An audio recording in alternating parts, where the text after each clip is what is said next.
Kvartira sotib olaman deb pul yig'yapsiz, lekin hali pulingiz yetarli darajada bo'lmadimi?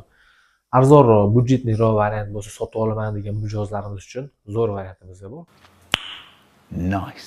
Hozir shu yerda turimiz. 2 xona, 3 xona qilingan, yangi remontdan chiqqan mana shu hamma mebel texnikalari qoladigan uyimizni video obzorini bir chekkadan ko'rsatib o'taman, narxini oxirida aytib o'taman.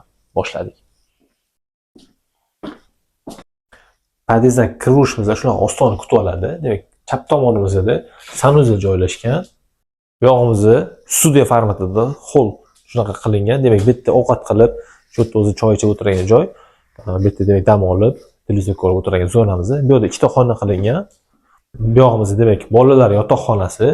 Videoda ko'rgan hamma mebel texnikalar qoladi. Kir mashina, konditsioner, divan, shkaflar hammasi qoladi.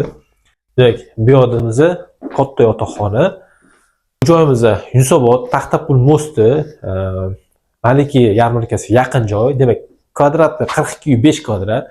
Narxi 45 mingdan 43 mingga tushirildi. Menimcha narxi juda ham zo'r. Bu uyga, ya'ni 2 xona, 3 xona qilingan uy.